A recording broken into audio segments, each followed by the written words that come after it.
সাম্প্রতিক সময় বাংলাদেশে ধর্ষণ একটি গুরুতর সামাজিক ও জাতিগত সমস্যা হয়ে দাঁড়াইছে। বরাবরের মতোই ধর্ষণের ঘটনা আমাদের জন্য খুবই উদ্বেগজনক একটা ব্যাপার। 2019 সালে আইন ও সালিশ কেন্দ্র আশকের তথ্য ও পরিসংখ্যান অনুযায়ী সারা বছর প্রায় 1413 জন নারী ধর্ষণের শিকার হয়েছে, যা 2018 সালের তুলনায় দ্বিগুণ।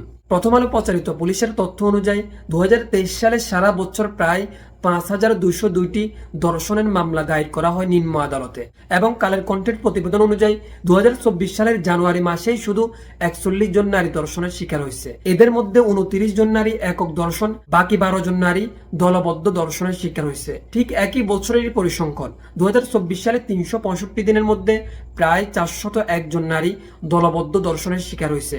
এদের মধ্যে প্রায় ধর্ষণের পর হত্যার শিকার হয়েছে 34 জন নারী, বাকি 7 জন নারী ধর্ষণের পর নিজেরাই আত্মহত্যা করছে। আমি মনে করি ধর্ষণ, নারী নির্যাতন এবং নারীদের প্রতি সহিংসমূলক আচরণ এই সকল ক্রমবর্ধমান সমস্যাগুলোর সমাধানের জন্য সর্বস্তরের জনসচেতনতার সাথে ইসলামের পূর্ণাঙ্গ হুকুম আহকাম মেনে চলার প্রয়োজনীয়তাও যথেষ্ট রয়েছে।